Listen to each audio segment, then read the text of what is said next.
Hello, everyone, and welcome back to another edition to the Point Podcast. Back after, I apologize for last week. It was a tough week. My voice was not at its best, but this weekend was good for it. Got outside, got some fresh air, did a 4 hour hike on Saturday. So that was a lot of fun. Got some exercise there, got to breathe in some fresh air. My nose is still a bit there, but it is a hell of a lot better than it was last week. So I apologize for that last week. Just decided Friday. Wanted to get the voice better. Wanted to be back for this week. Got conference finals this week. Got a lot of good stuff coming on the podcast this week. Seamus is going to join tomorrow, as usually does Tuesday. Ben Murray's going to join, and we'll see what else throughout the week because we get the NBA finals are starting up this week. Conference finals in the NHL will begin tomorrow night. Baseball's in full effect. We got the French Open. So lots happening. Going to do our pick of the day today, as we always do here on the podcast. It's going to be unconventional for sure, the way it's gone, but I have a feeling about tonight's game, and we'll get into what I'm talking about here in a second. Happy Memorial Day to all our listeners and everybody, our American friends who are celebrating today. It's a holiday in the United States, celebrating their veterans. Happy Memorial Day. Hope you enjoy the day off, and maybe you can listen to the point, subscribe, follow, do all the things that I love you to do here on the podcast, and follow along with the show.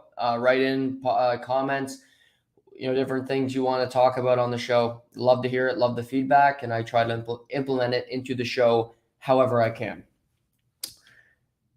Some good sports over the weekend. Some craziness. The NBA game was interesting last night.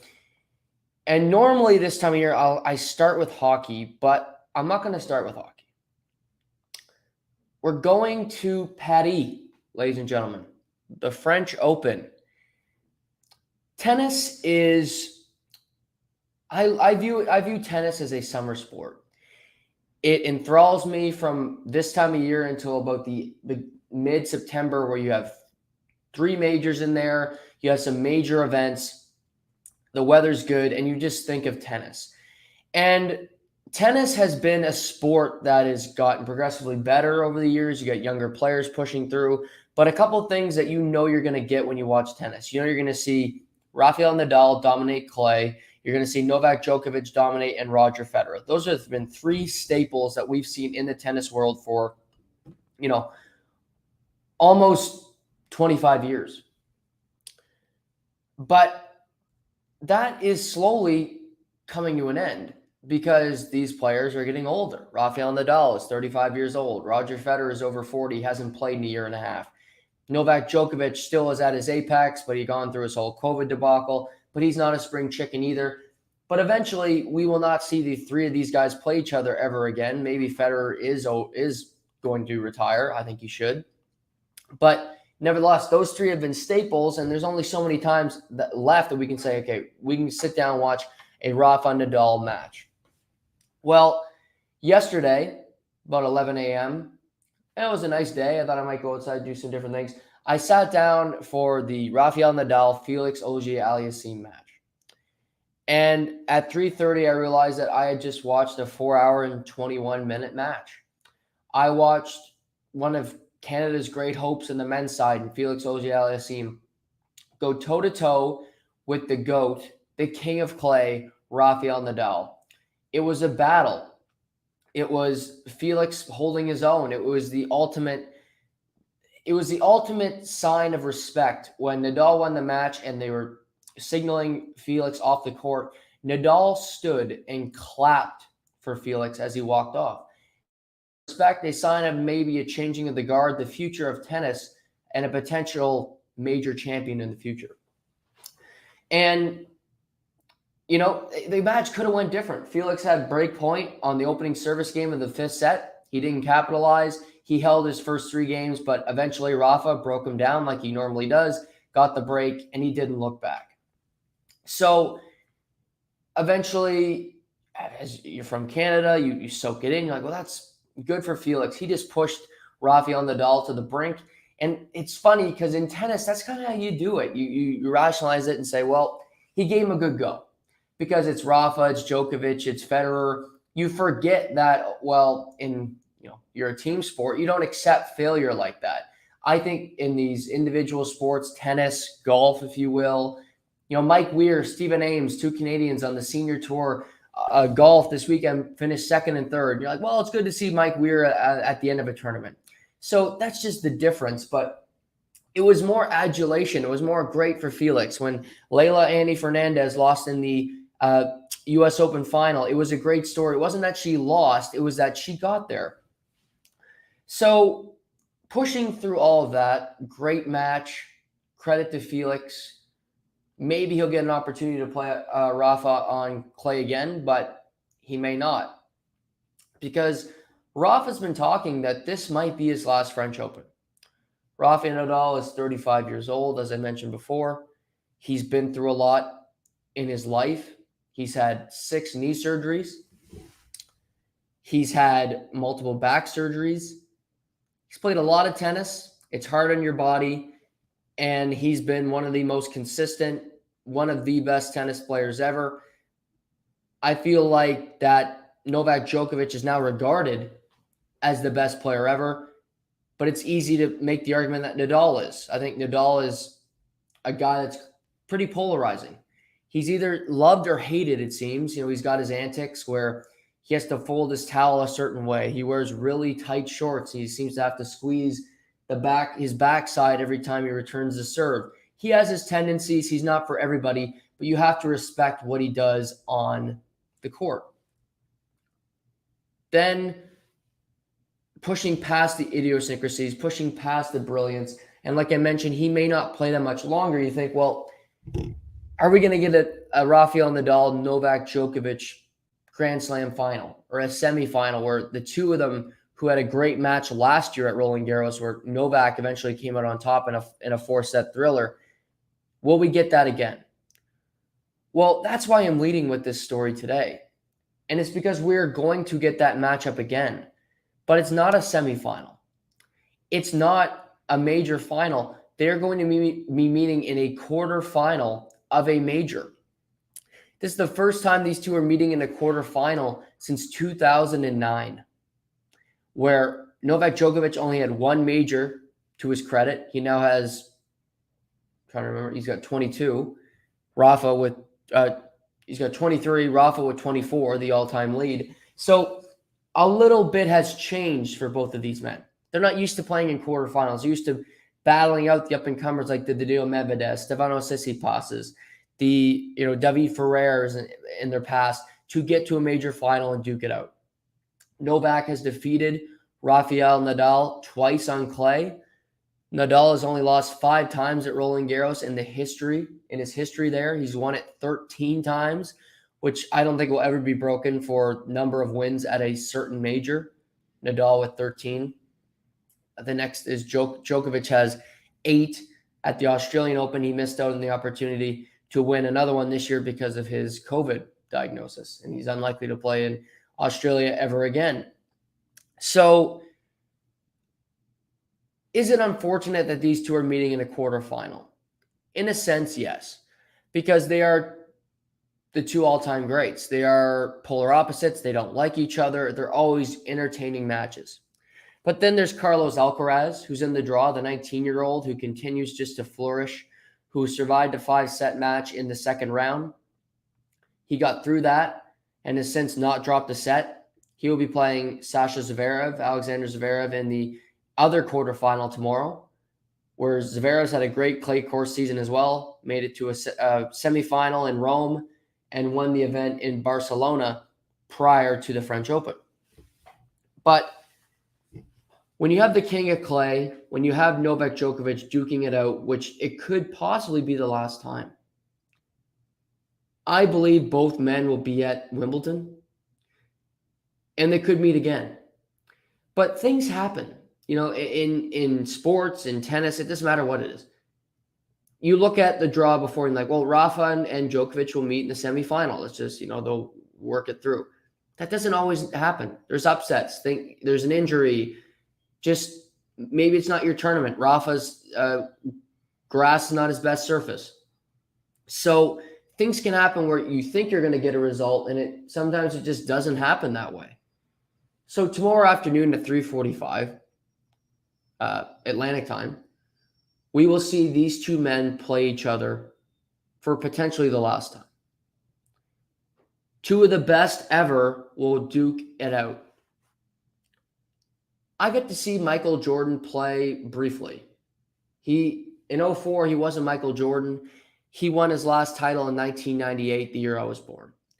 Wayne Gretzky was not the Wayne Gretzky when I was growing up. I didn't get to see the two greatest athletes in the history of their sport play.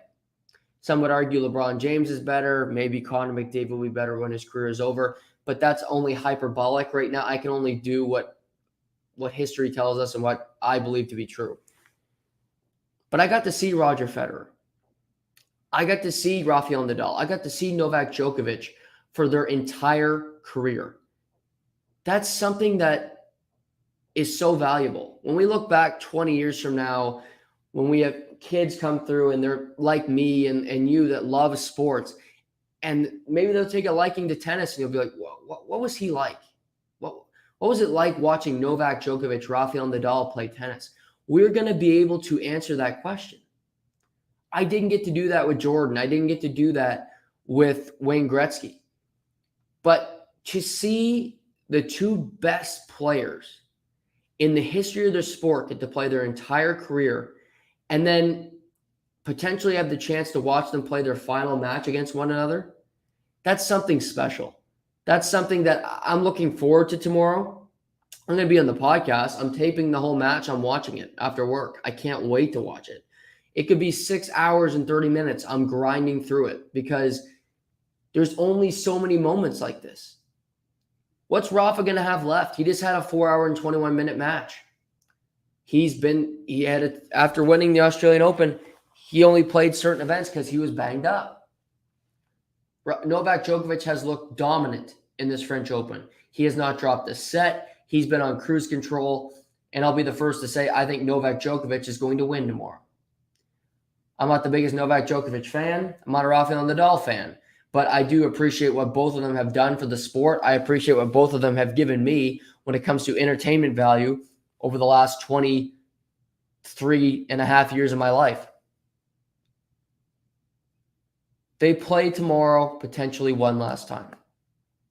Tennis is not football. It's not basketball. It's not mainstream. But in the summer, tennis takes priority. Fun fact, over the last 3 years, tennis has been viewed more in July than baseball. Wimbledon has been the more viewed sport than baseball in the last 3 Julys. Wimbledon's popular. This French Open, I think this match is going to do big ratings. Because it's not like Australia. This is going to be a 4 a.m. match. This is 4 o'clock in the afternoon. People can view this match. Quarterfinal be damned. It's still a big match. Because the winner gets Zverev or Alcaraz. But also the winner has a very, very good opportunity of winning another major title, which is very important to both of them. Djokovic is one behind Nadal because Nadal won in Australia, which is Novak's favorite event. It's where he's won his most majors. He wasn't able to play there. I'm sure that sticks in his craw. Novak would love to beat Nadal at his favorite location, to win his third French Open title, to stick it to him, to beat him 2 years in a row, and maybe say to him, you're done. I can beat you here now. This used to be where you just dominated me and I got by you.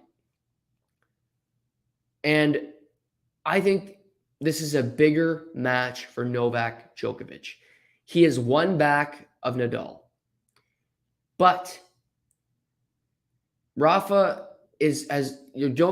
only beaten Rafa twice here. Rafa's beaten Djokovic and Wimbledon. He's beaten them at the US Open. He's beaten them in Australia. He needs another big win. This would be a signature win. And if he can go on and say beat Nadal, then beat Alcaraz, the prodigy who's been playing fantastic tennis this year, and then get to a final where maybe he meets Daniil Medvedev, who he met in the US Open final last year, and defeat him, that would signal something. That Djokovic, through all of what he went through, he's back. He's still the best player in the world, and not much has changed. I don't know how long these guys are going to play, but the fact that they still are playing is a big deal. And we get to see it potentially one last time tomorrow. And I know, speaking for me, I'm going to be watching it.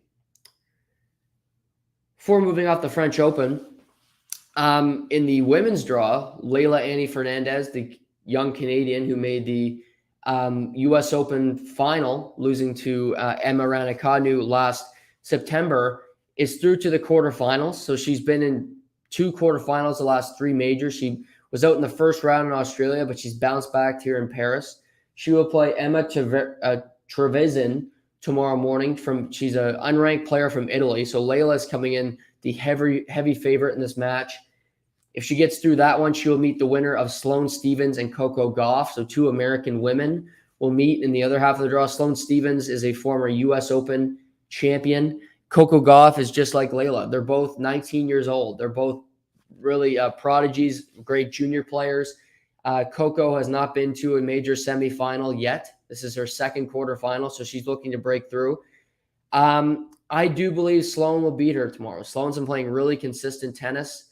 She's gone through up and downs in her career. Winning the U.S. Open, she hasn't been to a quarterfinal since. So this is a big breakthrough for her.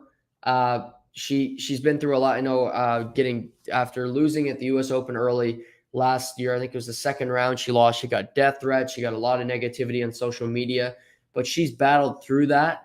So I think both matches tomorrow on the women's side are great. You have Djokovic and Nadal tomorrow on the men's side, with also Alcaraz and Zverev. So there's some great tennis in Paris tomorrow. And on FanDuel right now, Iga Swiatek, who's won 33 straight matches, she won her 33rd straight match today, is the favorite to win the French Open by a sizable margin.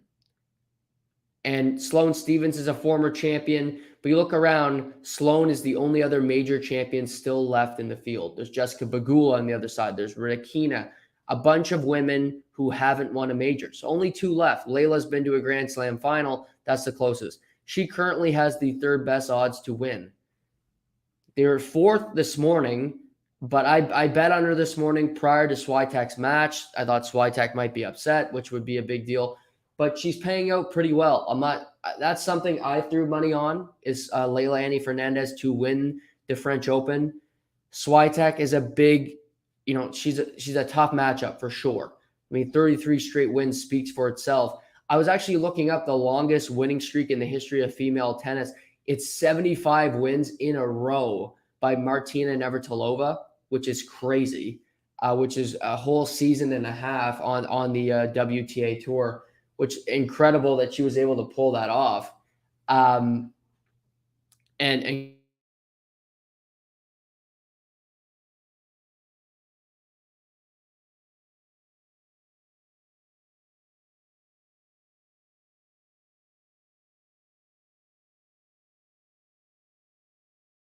she's just got a lot about her that I like. Not just because she's Canadian. I'm not a homer. I could care less if she wins. But I think she's got a good chance. I think she's got the best odds on her half of the draw. And I'll take my chances, when it comes to betting on meeting Swiatek in a Grand Slam final. And maybe you can make history. But kudos to her, because we've seen, Bianca Andreescu is still the face of women's tennis in Canada because she won a major. And Leila will never be there for me until she wins one. Bianca's gone through her tough times with social media herself and depression. And I'm not going to go deep dive into that because I feel like that's become a crutch in society to say you have, mental illness. But she did win a major. She made it to the second round this year. She lost to Bencic, who Leila eventually beat in the 3rd round. So they would have actually met up. But I think Bianca can find her way back, still be competitive in the women's game. But Leila, she's been big. She got a deal at Lululemon after making the final in Flushing Meadows. She's gotten onto the world scene. People know who she is. She's the 17th ranked woman in the world. That ranking will go up because she lost in the first round here last year. So she's getting a whole lot of ranking points. So She's a really good player. She's fun to watch. I think she's a marketable figure for the tennis world. I said this to my mother the other day. We both love tennis. I said if French Open if they could have scripted it, they'd have it this way. They'd have Leylah Annie Fernandez and Coco Gauff in the final because they're both young. One's American, so they'd rather have Coco there than Leylah, but they're both fun. They're both teenagers. They're both the future. Serena Williams, she's like the Djokovic and Nadal. She's moving out. She hasn't played in over a year. I don't know if we'll see her play again. You still have your Vika Azarenkas, Ash Barty's retired, Kvitova, and you love Swiatek, but she's not that marketable. She doesn't give you an interesting quote. She's a great player, but extremely bland. Where I feel these two young women have some spice, they have some fun in their game, and it's something that the tennis world would love to wrap their arms around. You have Coco Gauff, the face of New Balance, and you have Leylah Annie Fernandez, the face of Lululemon. So two big brands going up against each other. And although I do think Coco Gauff will lose to Sloane Stephens tomorrow, that would be fun to have a semifinal between Leylah and Coco Gauff to see who makes the final. And Leylah will be playing tomorrow morning at 7 a.m. to see if she books her ticket to her second career major semifinal. So we're going to continue to talk tennis this week because I just think it's been really good product. It's only going to continue to get better. I'll be tracking it throughout the show because there's a match ongoing right now between Marin Cilic, Daniil Medvedev, where currently Marin Cilic is up 3-2 in the first set over Medvedev. Medvedev's the number 2 player in the world. So we saw Rublev advance today. Stefanos Tsitsipas was upset by a 19-year-old named Holger Rune from Denmark. So tennis has been fun, and we'll continue to talk about it this week. National Hockey League. 3 of the 4 teams are booked for the conference finals. Tampa Bay Lightning, the Colorado Avalanche, and the Edmonton Oilers. But we're still waiting on our last participant, and that will be decided tonight when the New York Rangers and Carolina Hurricanes will meet in Game 7 in Raleigh, North Carolina, where this series will finally be settled. Both these teams went to 7 games in their first round, Carolina winning 3-2 over the Bruins, and the New York Rangers beating the Pittsburgh Penguins 4-3 in overtime. So both these teams have played a lot of hockey. They haven't got a whole lot of breaks. And this series has been quite easy to track. The home team has dominated. The road team has struggled. The closest game in this series when it comes to home road splits, the Rangers had a 1-0 lead entering Game 3 of Game 1. They played a terrible period. Carolina was able to tie it up. They scored the game winner 4 minutes into overtime. In game 6 on Saturday, it really was no contest. 3 minutes into the second period, Antti Ranta was on the bench. He was pulled, and the Rangers pulled away. The kid line with Philip Hedl and Alexis Lafreniere continued to deliver. Igor Shesterkin had one of his best games of the playoffs. I think he's had a phenomenal series against Carolina as a whole. And the New York Rangers won their 3rd straight at home. The Carolina Hurricanes are crazy. They are 7-0 in the playoffs at home. They are 0-6 on the road. The home road splits are as drastic as it gets. And Carolina's in a position where they've played many games in a row, but if they win tonight, they will open up their conference final series Wednesday on home ice with the Tampa Bay Lightning. It does not matter who wins tonight. Canes or Rangers will have home ice throughout the conference final because of the regular season success. Tampa is going to have over a week off, but they'll play their next series like they played their first 2 on the road. So tonight, you look at it and it says Carolina's going to win this game because they've won every home game so far. I mean, that's not hard. I just told you the home road splits. It's not hard to track. But from a betting perspective, I look at this game and the New York Rangers are a better team than the Carolina Hurricanes. Carolina has great structure. They got a great coach. They do have good players, but you look around, you go, New York's a better team. New York, I think, has some really terrible systems. Their defense can get out of position really early, quite early. Their forwards lack any kind of urgency when it comes to back checking. They get little to nothing from Artemi Panarin, who I think has been god-awful in this series. And you look at it and go, well, you have the structured Carolina, who are unbeaten at home. And then you have the Rangers, who do have more firepower when they want to show up, but they've had some really lackluster performances. Since game one, both games in Carolina haven't been that close. Game 5 was one where New York hung in there, but you never really felt like they had a chance to win the game. So X factors tonight, if New York is going to pull off the upset and be the first team to beat Carolina on home ice this postseason, and what a win it would be to push New York back into a conference final. Well, I have a few guys. The first one is easy. It's Igor Shesterkin. You have a goaltender that stands on his head that plays a fantastic game like Shesterkin did in Game 6 on Saturday. You have a chance to win the game. He had 38 saves. He made some key ones. He outplayed Antti Raanta. And to say that Igor Shesterkin needs to outplay Antti Raanta to win this game is not a bold statement. It's not something that I think is overly crazy. Antti Ranta's been a backup goalie. Antti Raanta was a backup goalie to Igor Shesterkin at one point. And you're playing against your former backup. Yes, the team's drastically different. Freddie Anderson has been available, and Ranta's played extremely well in spurts. But Igor Shesterkin is nominated for the Vezina Trophy. He is one of the best goalies in the world. New York is gone from Richter to Lundqvist to Shesterkin. And goaltending can win you championships in this league. The New York Rangers have had a great season. If they lose tonight, it'll be viewed as a failure on the surface. I don't think it's a failure of a season because this team got Gerard Gallant in his first year. They're going to get to a second round, Game 7, a coin flip on the road, and you build on it. You make a big trade that I think they should make in the offseason for Patrick Kane. You come back, you win a Stanley Cup next year with a few added defensemen that I think can help your team. But you also look and say, well, it is a disappointment because we could beat – it's Carolina. Carolina is Carolina. Carolina is like a turkey sandwich. It's good, but are you craving another one? Not really. Carolina is structured. They play sound systems. They got good players, not great players. They got great fans. It's a good building, fun atmosphere. But there's nothing that says, I want to see more Carolina. And this might sound bad coming out, but nobody's craving for more Carolina games. I don't think so.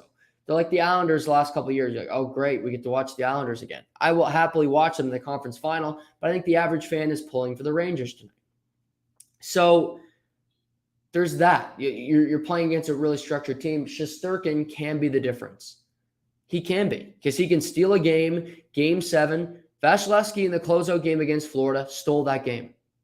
And yes, Vasilevsky is completely different from Shesterkin because Vasilevsky is the best goalie in the world, and it's not a debate. But Shesterkin might win the Vezina. He was great in the regular season this year. He had a terrible first round. He's bounced back since. So could he win the game tonight? I do believe he could because there have been players, superstar players on Carolina and New York who have been pretty terrible in this series. Andrei Svechnikov, I don't think has been good for Carolina. He's taking stupid penalties. He's lazy. He just doesn't look that motivated out there. And he's a guy that I circle for Carolina tonight and say, what do you have?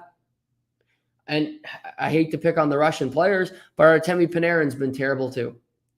Mr. Perimeter, he was good in Game 7 against the Pittsburgh Penguins. He got the game-winning goal. Can he make an impact tonight? But he's not one of the X-Factor guys that I have circled. I had Shesterkin. I have 2 more from the Rangers. Number 2, Chris Kreider. Chris Kreider has 1 goal in this series. Zibanejad's had a good series. Adam Fox has had a good series offensively. Philip Hedl's had a pretty good series. Andrew Kopp, I think, has had a decent series.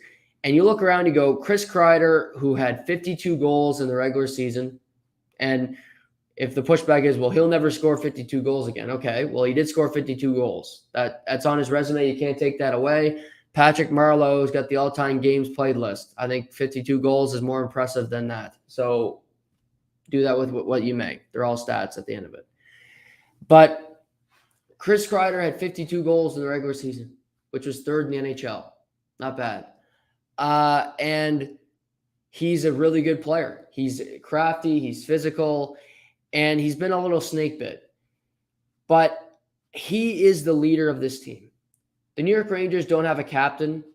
They might give it to Adam Fox after this season, but to me, the captain of the New York Rangers is Chris Kreider. He's the engine of this team.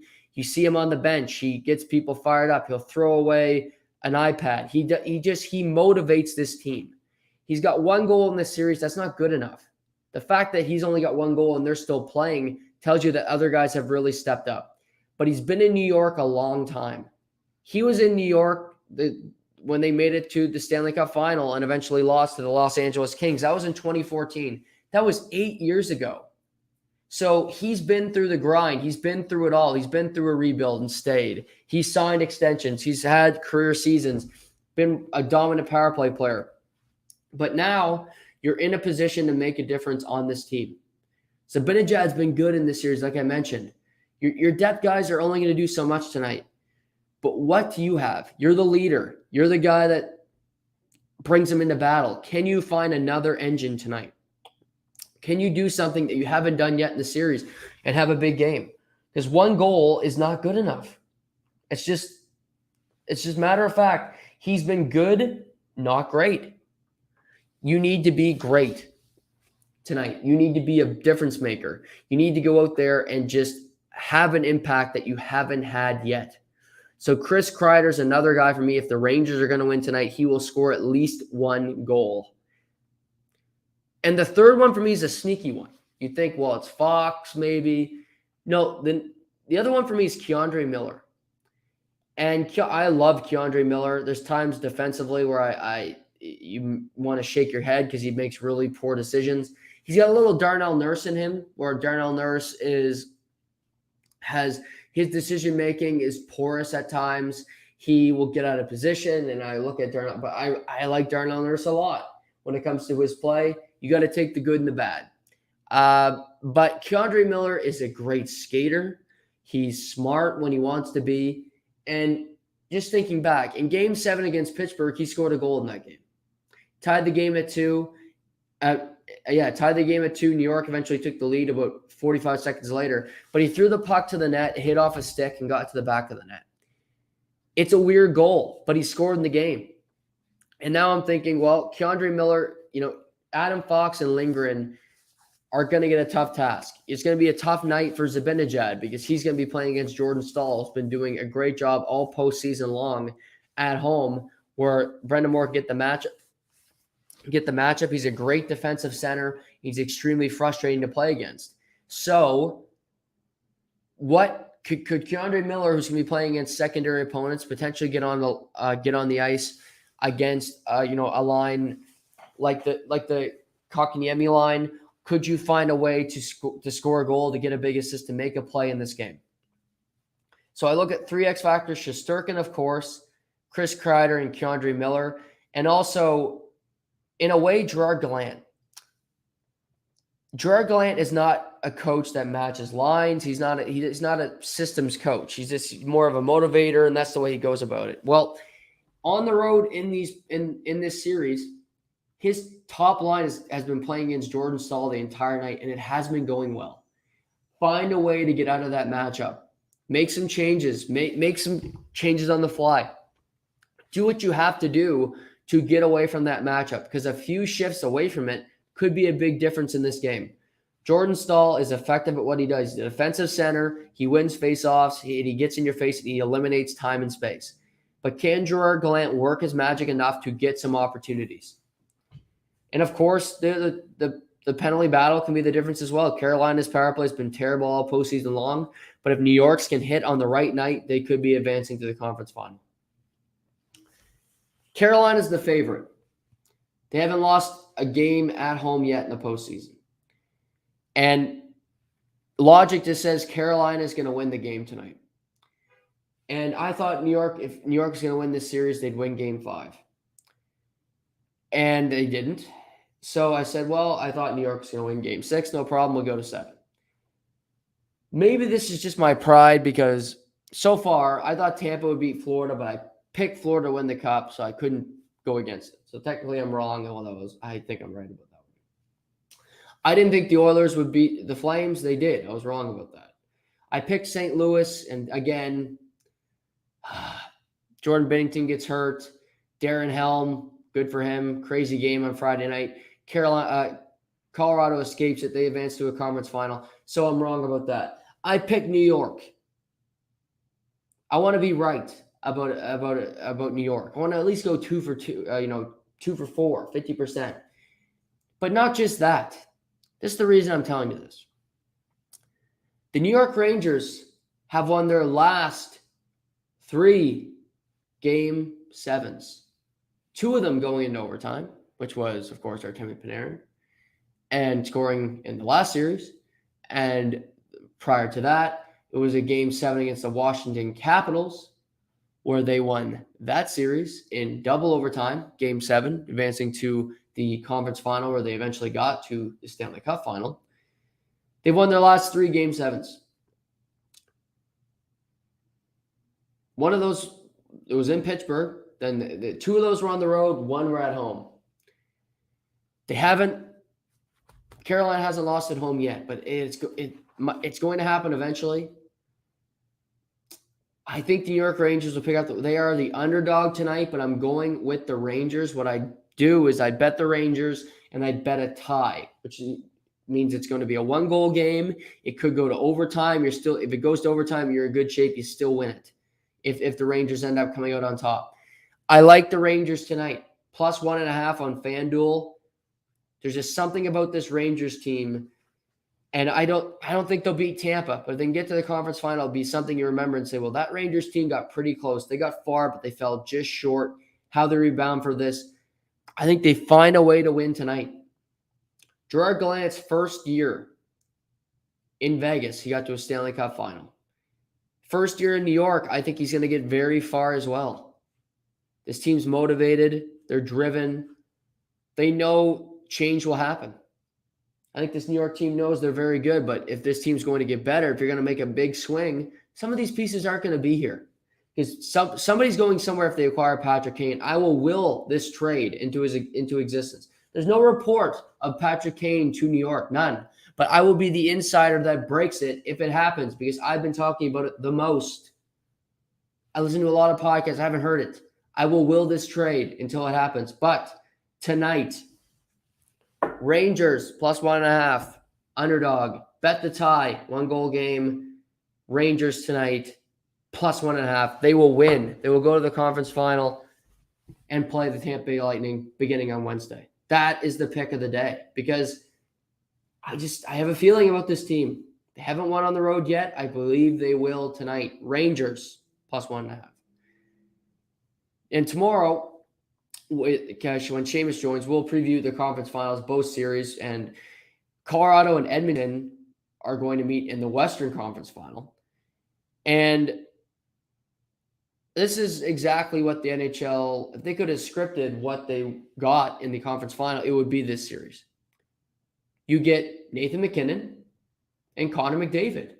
You get 2 of the best players in the world, 2 players that have been great in the regular season, lackluster playoff performers, but are now a series away from a trip to the Stanley Cup final. 2 guys that are looking to finally, put their first bookmark, their first check mark on a great career. And I look at it, and I look at who has more pressure going into this series of these 2 star players. And to me, head and shoulders is Nathan MacKinnon. Because the Colorado Avalanche are a better team than the Edmonton Oilers. Colorado went out and traded for Darcy Kemper. They still have Gabe Landeskog. Nazem Kadri's in the last year of his contract. They're going to have to make moves with Sammy Girard when it comes to their salary cap and things of that nature. So Colorado is in a win-now mode.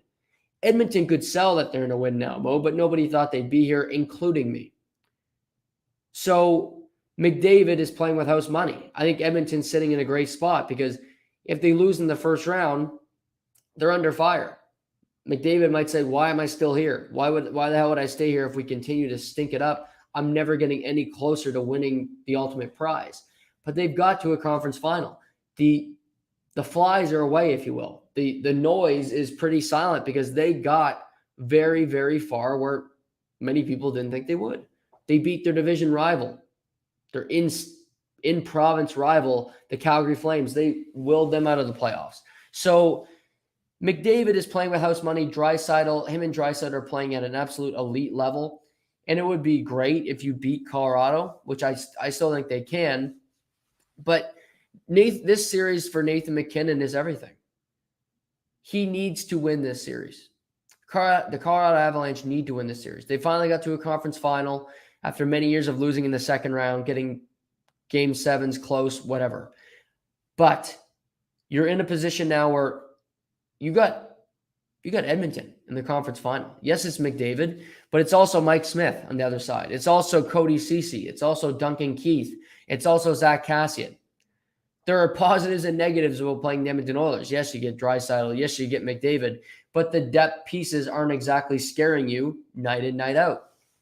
So for McKinnon, for Landeskog, for Rantanen, for the guys that have been here a long time, that have had great careers, this is your time to shine. You got home ice. You got a team that I don't think many people thought would get here. Yes, they got the best player in the world, but they had the best player in the world last year, and this Edmonton team got swept by the Winnipeg Jets. Sometimes it's just your year.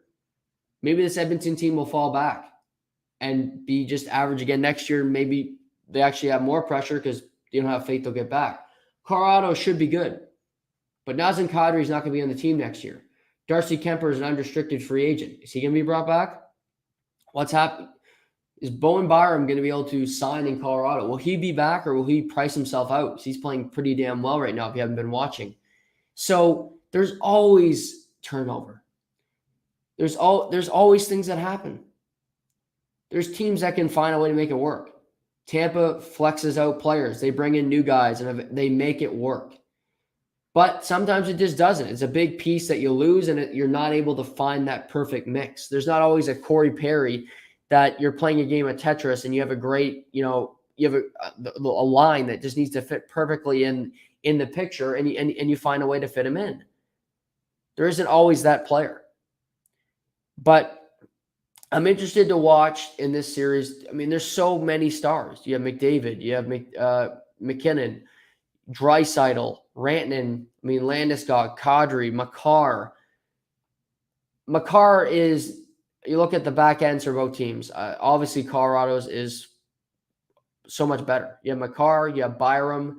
I think Josh Manson's played fantastic in these playoffs so far for Colorado. Having Jack Johnson on the ice for Colorado, which is so funny because he's in for Jamie Girard, who I killed last year in the playoffs, who was playing pretty decent until he broke his sternum. Having Jack Johnson on the ice is the ultimate equalizer for the other team, where you could be the inferior team and you're like, well, I don't like our chances. But then you see Jack Johnson come out and you're like, well, it's 5-on-4. Jack Johnson he's a good guy.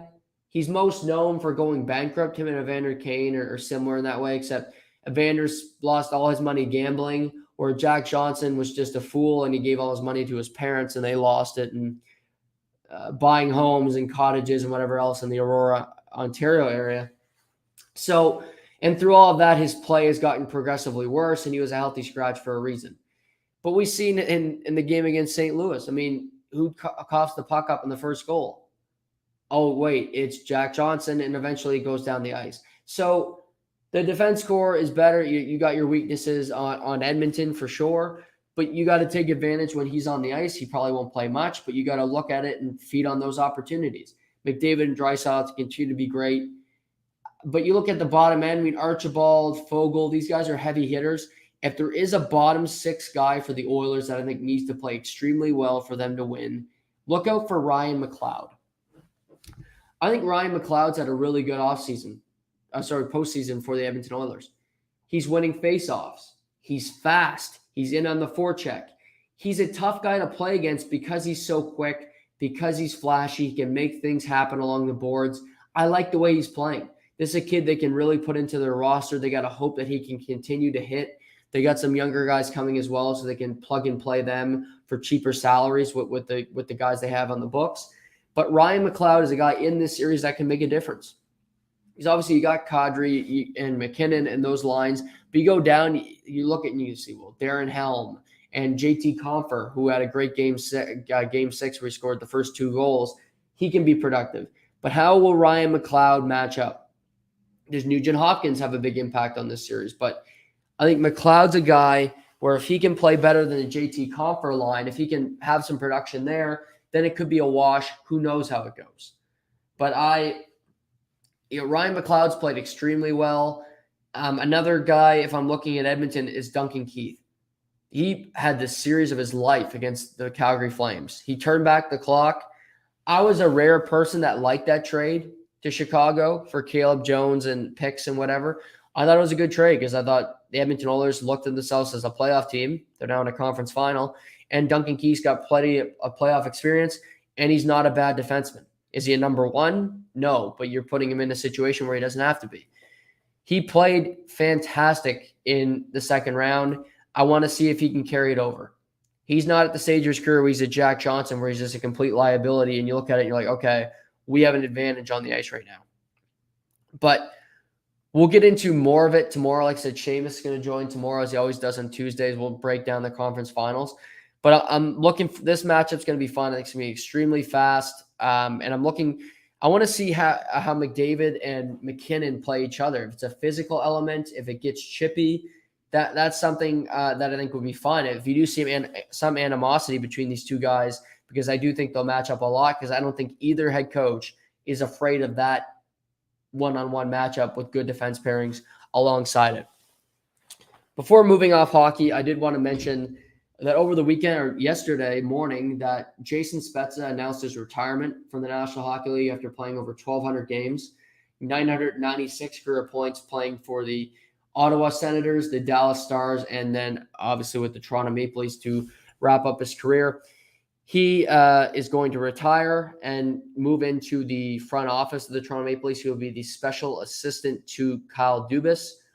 What that entails, I don't know. If he, I know he's going to make a salary. He's going to work for the team.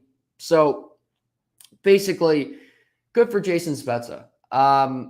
Jason's all I've heard, he's a classy guy. Seems to get along well with the people in Toronto, with the younger players. I seen today that the Vancouver Canucks are kind of shuffling their front office, where Henrik and Daniel Sedin are moving more into a player development role. I think that's more Jason Spezza's speed. I think we could see that in the not too distant future, where he's on the ice, he's working with players, working on skills, systems, things of that nature. He's got such a good rapport with the players there already. You bring in the young kids, maybe he works with like a Jason Robertson, who's still trying to find his way. A lot of younger players in that system he could work with and help improve. So I think that's something that they should look into when it comes to Jason.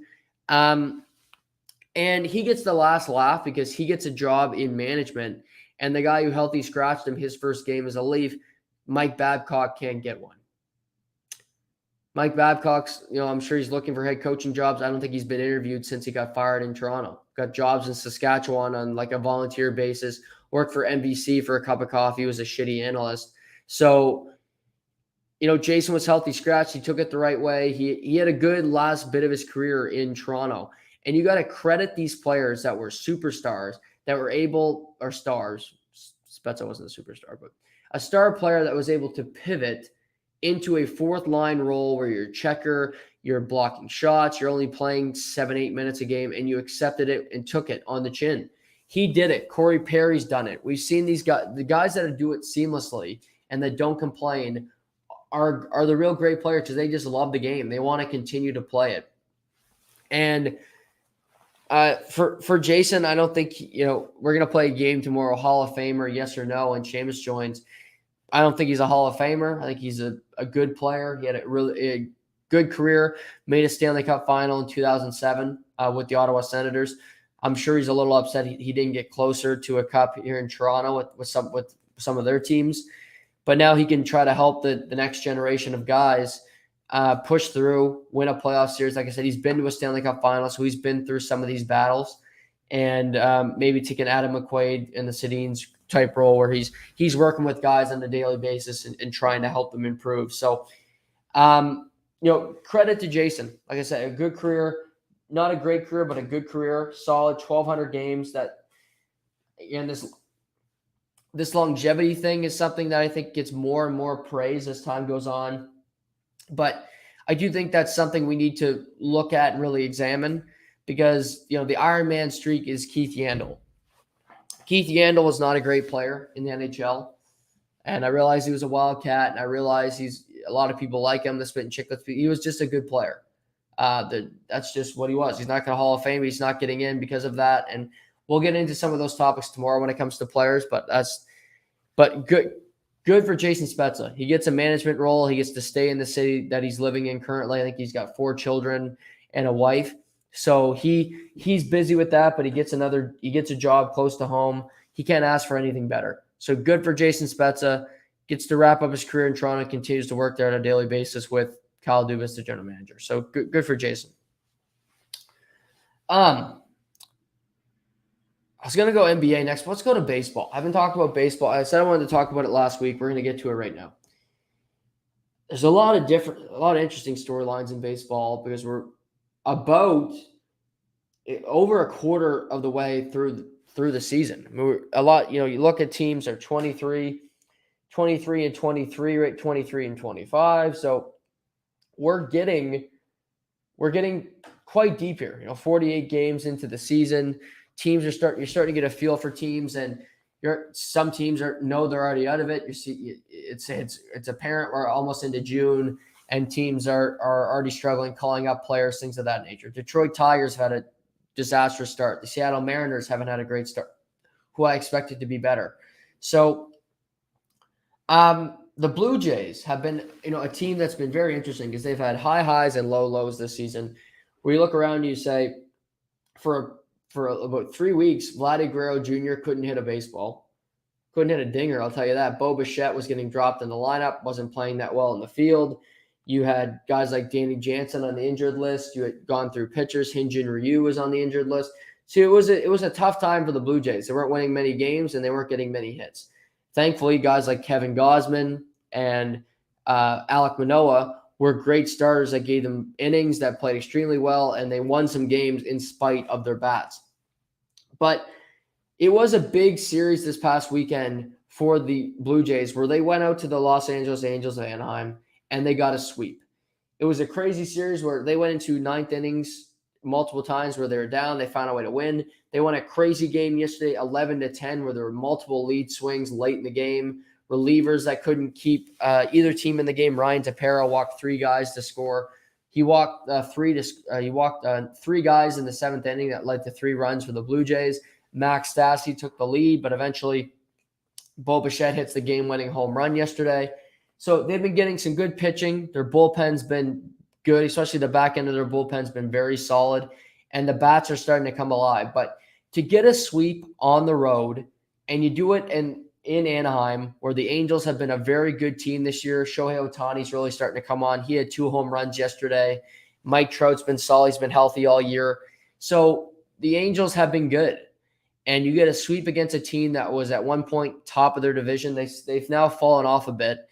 But for the Blue Jays, yes, you're only 48 games in. And yes, you go through your struggles. But it's important for this team to win games. The whole year, they're not in a division where they can afford to go on big, long losing streaks. Because let's be honest here. They are 5.5 back of the New York Yankees. And the Yankees, they've had their spurts lately, but they split against the Tampa Bay Rays this weekend at the Trop. They won 2 of 4. You'll take that every day of the week. The Trop's not an easy place to play. It's the Blue Jays' house of horrors. You get a split down there against the good pitching in the Tampa Bay Rays, you'll take it. The Blue Jays, although, are now only a game back of the Rays. So you're in good shape to be second in that division, but you don't want to be too far back of the Yankees no matter what time of the year is. Obviously, Boston's in a much worse position. They are 10 back of the first place Yankees. And, we're sitting 48 games in. You still have time, but it doesn't look like they're going to be able to make up that much time. That many games and what's transpired so far. But for the Blue Jays, it's quite simple. Teoscar Hernandez had a terrible start to the year. You got to hope he can turn it around. Vladdy's got to continue to hit home runs. Bo's got to be better than he was. Starting pitching, you can't ask for much better. I mean, Kikuchi could give you some length from a starting pitching stance, but Manoah and Gosman have been unbelievable. They've been guys that you can't ask for much better than what they've given you. Barrios has just been okay. You can ask for, he's supposed to be the ace of the staff with a 4.75 ERA. So you can ask for better there. And I do think the Blue Jays are a team that knows they need to make a trade because their depth is quite minimal. Kevin Biggio is now back up with the big team, but Gavin Coteau was claimed off waivers. He was a middle infielder earlier in the season. They just got guys that you can't play every day. I think Santiago Espinal had a really good start to the year. You can play him, but you want better bench players. You want better guys on a daily basis that you can turn to. So, the Blue Jays are interesting. Danny Jansen's bat being hot is a crazy. I don't think I never thought we'd see that because he's not a great hitter. He's never been known as a great hitter, but he's been on a hot streak since coming off the injured list. How long that lasts, wait to see. But for the Blue Jays, it's about, May wasn't a great month. At a great end to May. But you look ahead, and I think you just play every series. You play it by ear, and you see what you can do. They just swept the Angels. That's a great outcome. You'll take that every day of the week. They are a good team. They have some decent pitching. You win 4-4 on the road. That's a massive win for this team, and you'll gladly take it. But now the Blue Jays have the White Sox, and the White Sox are an interesting team because White Sox are currently 23-23. They are one of the biggest disappointments in Major League Baseball for me. I mentioned Seattle. I also look at the Atlanta Braves, who are 8.5 back of the first place Mets, who are red hot. But the White Sox, Lucas Giolito is a great pitcher. They just DFA'd Dallas Keuchel, who had an 8.25 ERA over his first 7 starts. So he is not on the roster anymore. This White Sox team is way too talented to be 500. You got great Jose Abreu is a former American League MVP. Tim Anderson is one of the best players in baseball, period. They have Liam Hendricks in the bullpen, who's one of the best arms, one of the best closers in the game. But starting pitching has been great. Bats have been inconsistent, where you got Tim Anderson, who's batting, close to 400 on the season. He's always playing well, but Abreu has been inconsistent. Vaughn, they're an interesting club because they're going to find it eventually. You just don't want it to be against you. I think that's where the Angels said, could we not get the Blue Jays? They got them. Unfortunately for them, it was at the wrong time, and they made them pay for it. Well, the White Sox are a good team. They're going to find it. The Cardinals had a tough stretch. They played the Brewers this weekend. They got some good fortune. Their bats woke up a little bit. Now they're playing the Padres this week. They're winning today on Memorial Day, where we have a few afternoon games to celebrate Memorial Day. St. Louis beating the Padres in St. Louis today. So it's just sometimes it's about being in the right place at the right time. I mentioned Atlanta. Yeah, they're another, winning the World Series last year, you kind of get this pass. Ronald Acuna Jr. has been coming back from ACL surgery. He's been playing a lot of games at DH because I don't think his knee and his leg have been feeling that well. So that's been a worry. Their pitching has been pretty terrible. Ian Anderson and the staff there. I mean, their staff right now is a 4.35 ERA on the season. That's just not going to cut it. You're getting lit up most games, and it's a tough look right now for them. Just for Atlanta to be 8.5 back of the New York Mets, who have just been dominant. Pete Alonso has been just one of the most special players in baseball. He's co-leading MLB in runs batted in. He's been getting big hits. He's getting home runs. He's getting, last night he gets intentionally walked twice in Sunday Night Baseball against the Philadelphia Phillies. So Atlanta, Acuna, Austin Riley, they're Adam Duvall, who they kept, and some Rosario. The guys they have to find it quick, because otherwise you're going to miss out in the playoffs. It's just as simple as it gets, because the Mets aren't slowing down. They are winning games without Max Scherzer and without Jacob deGrom. They're top 2 pitchers, and they're winning almost every night. So imagine when they get those guys back, they're only going to get better. That is the concern. You say, well, we've beaten the Mets at 50% or even less than that, and you're still not winning.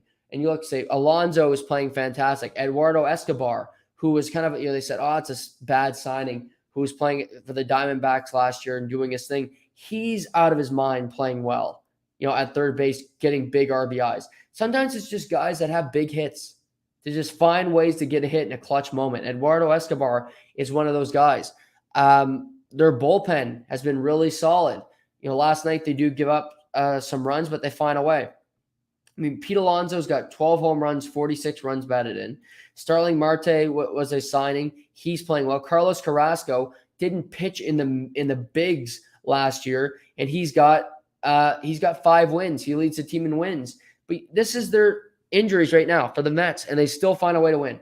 Travis Jankowski is out 6 to 8 weeks, fractured left hand. He's a center fielder. Scherzer out.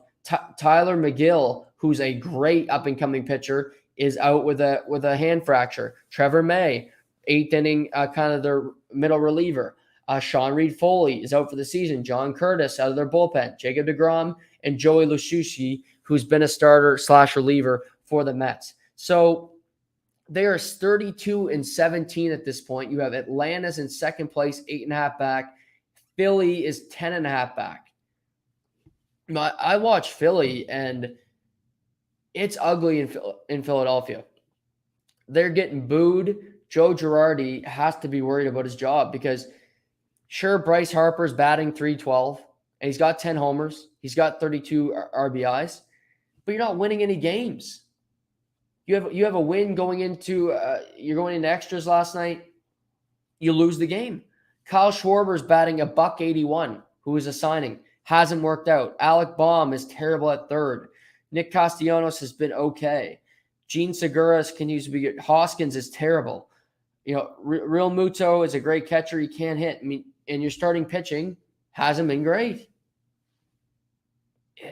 There's just something missing in Philadelphia. Joe Girardi is a good manager. He was with the Yankees.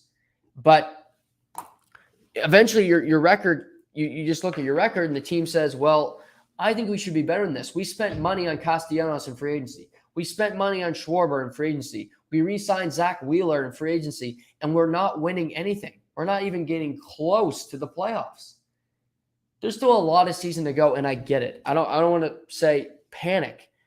But if you're Philadelphia, you're looking at this situation and saying, well, let's just take a dive here.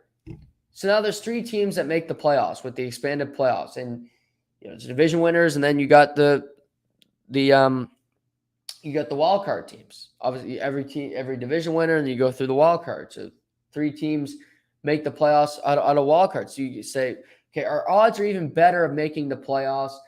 We're playing in the NL East, which is tough, but it's not that tough because the Nationals are terrible. They got Juan Soto, and that's about it. The Miami Marlins are kind of a tweener, but they got some good players. They got Jazz Chisholm Jr., who I really like a lot. They got Pablo Lopez as a pitcher who's been extremely good. They have some good pieces, but they're not built yet. They're not exactly ready to compete. They're a small market team. They're only going to compete when they feel they are 100% ready. If you recall on the podcast, David Sampson, who worked for the Marlins, said that they would figure out when they were ready to compete. That's when you spend money. When you're a small market team, you're not doing it every year. Some people might not agree with it, but that's just the way it works. So in the National League right now, you have the Dodgers, who are number 1. They are 33-14. Mets are second in the National League. They're 32-17. Milwaukee, 30-18. So those three teams are leading their respective divisions. Then you have San Diego, who are 4 games up on St. Louis, who's a game up on San Francisco, Atlanta, Arizona, Colorado, and then the Philadelphia Phillies, who are 5 games back of a wild card spot. Phillies only got 21 wins. They're 6 games under 500. Miami is right there with them. The Cubs, who are not a good team. The National League, Cincinnati's terrible. So is Washington. Pittsburgh's no good. The Cubs are no good. All those teams are terrible. Arizona's not a good team. They've had a good start. They're 20 for them. They're 3 games under 500, but that's pretty competitive for Arizona, who I don't expect to be a good team. They will fall off. Don't get me wrong, but Phillies got the Giants. The Giants haven't had a great start to the season either. I didn't think they would. I didn't think they'd make the playoffs after the year they had last year. I thought they'd fall back. I think the Padres will continue to be a good team. But for a team like the Phillies, the White Sox with Tony La Russa, who won't be back, maybe even if they had a good season. But you got pressure from the Mets. Houston continues to be good if you're for the Angels. Like for the Angels, for the Phillies, but I really look at these two in particular. You have a ton of talent on your roster. You have to make a push. You have to stay competitive because if you have another bad couple weeks, you're going to miss the playoffs. And then it's a nightmare scenario because who knows what the hell happens then. Joe Girardi is definitely fired. Maybe Joe Madden goes in Anaheim, and then it's anarchy from there. So baseball is fascinating because you're watching great. Pete Alonso is on top of the world. The Mets are playing great, and eventually you'll go through your skids. And guys are Tim Anderson's having a great season for the White Sox, although the team isn't winning a damn thing. So you appreciate the players that are playing well, but you also got to look at the big picture and say, well, wow, these teams are really, really disappointing. And eventually you just go, wow, like I might be having a great individual season, but our team stinks. What can we do to get out of this situation? And for the Angels, who have had no playoff success ever, it's gut check time for them. It is absolutely gut check time for them because this is your moment. You got Shohei Ohtani, who's still making no money. Trout's making a ton, but he's playing great. He's batting over 300. You got Jared Walsh. You got Taylor Ward, who's batting like 370 for the season. Your starting pitching's been, Reed Detmeyer's had a no-hitter this year. So there's no excuses not to be good, not to be competitive. And you need to find a way to do it. But again, this team can fall off quick. If I'm the Angels, you just got swept. You don't want to overreact, but at the same time, you're not a team that can't just sit there and say, we'll figure it out. Because you haven't figured it out in a very long time. Mike Trout's been there a decade. He's made the playoff one time. So that's the situation. For the Phillies, they're 21-27. They have a 500 month in June. I think Joe Girardi gets fired. Philly they don't wait around.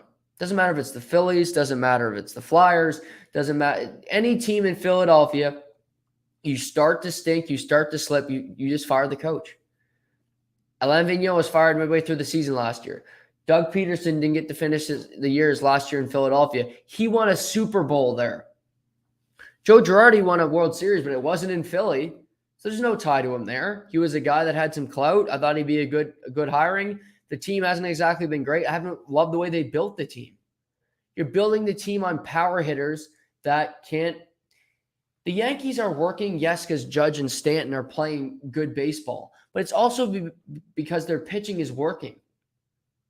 Clay Holmes, their new closer, basically has been superb. Jonathan Lozoya has been great.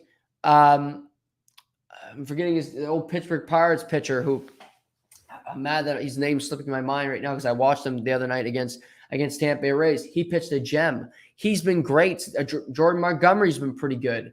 Obviously, Garrett Cole has his up and downs, but he's found his way to work out through the pine tar, and he's been pretty good. So, yes, it's the mashers. Yes, it's the sexy names. But at the same time, it's about how you build the team because you can have all the power hitters in the world, but you know what you're going to get with a power hitter? You're going to get a guy that hits a lot of home runs and a guy that strikes out. Can you get a guy that pitches consistently, gets you 7-8 innings? Because the Blue Jays didn't hit for a month. They had the worst runners in scoring position hitting percentage in Major League Baseball for the month of May. However, they had a decent month because their pitching held them afloat. Guys like Manoah and Gausman, Barrios at times, were good for them. Philly didn't have that luxury because they didn't have great pitching. They didn't have guys to supplement the fact that their bats weren't alive. So sometimes it's about team building and how the rest of the team is built around what you envision your team winning with. So Baseball's fun. I watched a lot of the Braves Yankees series this weekend. Those two teams are both really good. I expect them to be in the playoff hunt. And I'll be interesting to track down the stretch here where it goes with teams like the Phillies, who got walked off by the Mets last night. That can't feel good for them as they're in this position, but we'll track it moving forward. Close out today. NBA. The NBA Finals is set. It'll be the Golden State Warriors, who clinched last Thursday, and the Boston Celtics, who survived the Miami Heat last night. I can't believe the game was as close as it was, with the Boston Celtics winning 100-96 in a game where the game shouldn't have been that close. The series shouldn't have been that close, going 7 games. The Celtics were far and away the superior team.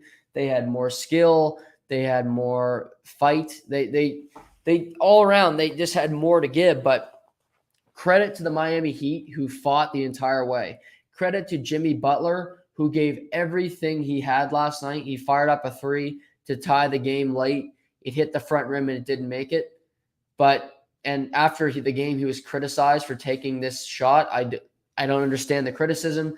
The guy was completely out of gas. He had nothing left in the tank. He wasn't going to overtime. He had to finish that game there. He missed the shot. It happens. He didn't have a whole lot of help. Game 6 he did, because Kyle Lowry finally showed up, because he was MIA the first 5 games of the series. Tyler Hero was banged up. He couldn't play, the 6th man of the year. Bam Adebayo showed up when he wanted to. But it was a strange series where I thought it was over in 6 for sure. And then there was times where I'm like, okay, Miami looks good. But then in the back of my mind, I clearly know the Boston Celtics are the superior team. And, I'll be interested to see what Miami does, because I do think they've been to an NBA Finals and a conference final in the last 3 years. So they've had a good run. Eric Spoelstra is still one of the best coaches in all of basketball. But you have to credit the Boston Celtics' perseverance, the fact that they have been through a lot the past couple of years. Danny Ainge was with the team forever. He helped build that title team in 2008. And since then, he pulled off great moves, trading away Kevin Garnett and Paul Pierce and Ray Allen when they were just done. Their careers were over. They were spent. They were washed. And Brooklyn was unaware to see this at the time, because they were so desperate for relevancy, so desperate for anybody of star power to come to Brooklyn, which you could argue that's why they signed Kyrie Irving a few years ago. But they were desperate. They took off. They gave Boston the world for these 3 players that were legends in Boston but could no longer play. And they turned those draft picks into guys like Marcus Smart, into guys like Jaylen Brown, into guys like Jason Tatum. And then they also pulled off a move where they traded down from 1 to 3, and they still got the player they wanted in the draft. Philly took Markelle Fultz 1. The Lakers took the prodigy, the Magic Johnson heir apparent, Lonzo Ball 2. And then Jason Tatum went 3 to Boston, the clear best player in the draft. But Tatum, Brown, and Smart looked at times like they weren't going to be a great fit. Marcus Smart wanted to be an alpha. He wanted to be a guy who shot the ball 25 times a game. He wanted to be one of the head guys. He was always a great defender, but he seemed like he wanted more. But midway through this season, they bought in to what they were, a really good defensive team with a blossoming superstar in Jason Tatum, a very good sidekick in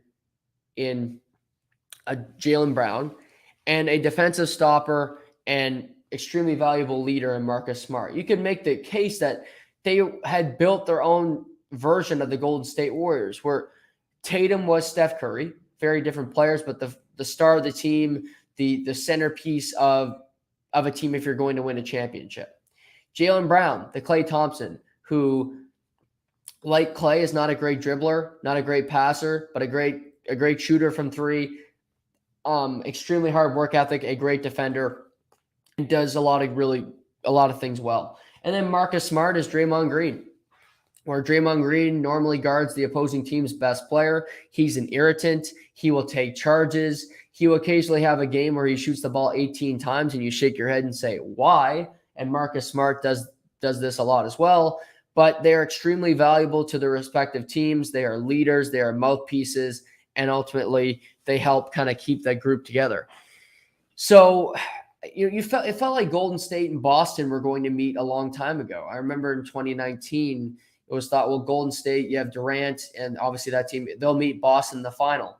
But it was the surprising upstart Raptors who got there. Then in the bubble, the Heat surprised the Celtics winning that series. That was another upset. So this core had gotten deep into the playoffs, but never got to an NBA Finals. And after their disastrous start this year, it was as if, okay, we have to trade one of these guys. We have to break up the big three because they don't have enough to get to the promised land.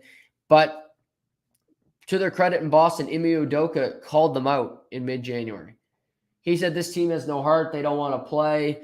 They're a bunch of soft players. And from then on, it shifted. The Boston Celtics became the best team, the best defensive team in basketball. They had Jason Tatum, a superstar, play great defense. Marcus Smart won Defensive Player of the Year. They traded for Derek White at the trade deadline, which has been a great addition because he's been especially great in the conference finals, including improving his three-point percentage. And another great defender. So they had the best record in the NBA the second half of the season. They went all the way from 12th in the Eastern Conference to second in the Eastern Conference.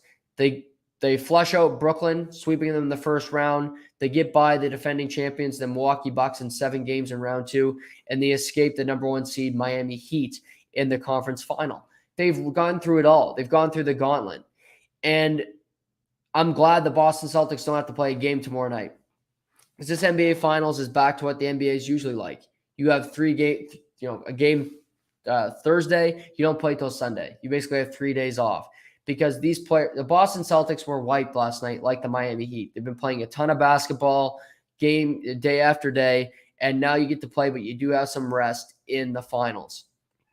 So, I think this can be an intriguing matchup because I think the teams, like I said, they match up well. I think Marcus Smart will guard Steph Curry. They have a history. Marcus Smart hurt Steph Curry this year. So I think Jaylen Brown and Klay Thompson, like I said, they're similar players. I wouldn't be surprised to see them guard one another. Draymond, I do think they'll throw Draymond some at Jason Tatum. I also think Wiggins is going to get that assignment. He's a guy that they traded for. He D'd up Luka Doncic, played him really well. I expect Andrew Wiggins to get some of Jason Tatum in this series as well. So it's super intriguing defensively. Robert Williams doesn't look healthy. So when it comes to rebounding in the center position, Grant Williams, I thought, had a really good start to the game last night. If he's playing with energy, he's a good player. Kevon Looney, I'm interested to see who wins the board battles. Can he get some boards? Wiggins has been getting boards. And, if Golden State's scoring by committee where you have Klay going, then you have Steph and you have Wiggins, they're extremely tough to beat. But I said after the first round, and I thought about it then, and I thought maybe this is a hot take, but I truly believe there's just something about me that said the Boston Celtics are going to win the NBA title. And I believed it, and I still do. I'm riding with the Celtics. Like I said, both teams have an intriguing benches where you like to play Grant Williams. You like to play different guys on both teams. But I think it's going to be a fun matchup. They defend each other well. Just be about if they can limit Golden State's three-point shooting. But I like the Boston Celtics. I picked them after round 1. I believe they're going to win this series in 6 games. Jason Tatum for him, he needs to shoot the ball more in this series. He's a great passer, and it worked out last night, but he's too passive. Yes, you're making the right pass a lot, but shoot the ball.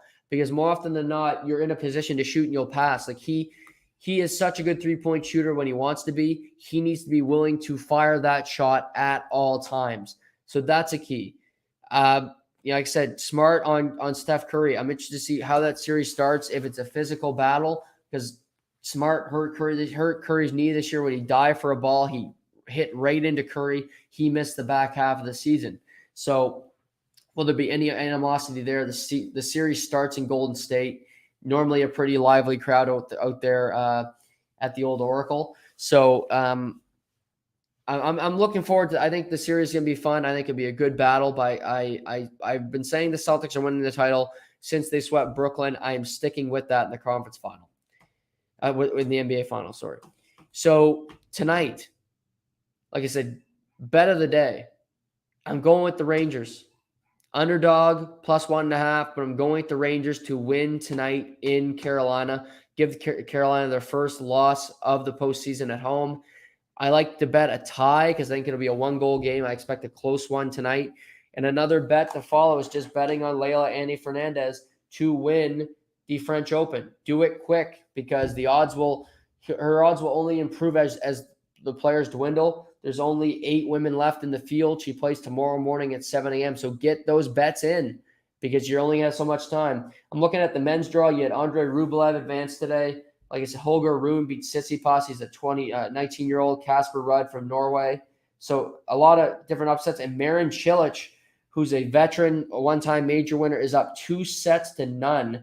He's up 2 sets and a break on Daniil Medvedev. So that would be a huge upset. It would be Rublev, Cilic in the quarterfinal, and Rune, Casper Ruud. So just some big moments here at the French Open. Somebody on this side of the draw, if Medvedev goes, Cilic would still be there, but Rublev, Rune, I think, or Ruud will get there, will make their first Grand Slam final, which would be a lot of fun as well. So fun show today. Glad to be back. Like I said, Seamus will be back tomorrow. We'll talk about a lot of different stuff. Enjoy Game 7 tonight. I'll talk about it with you all tomorrow. I'm Noah Warren. This is To The Point.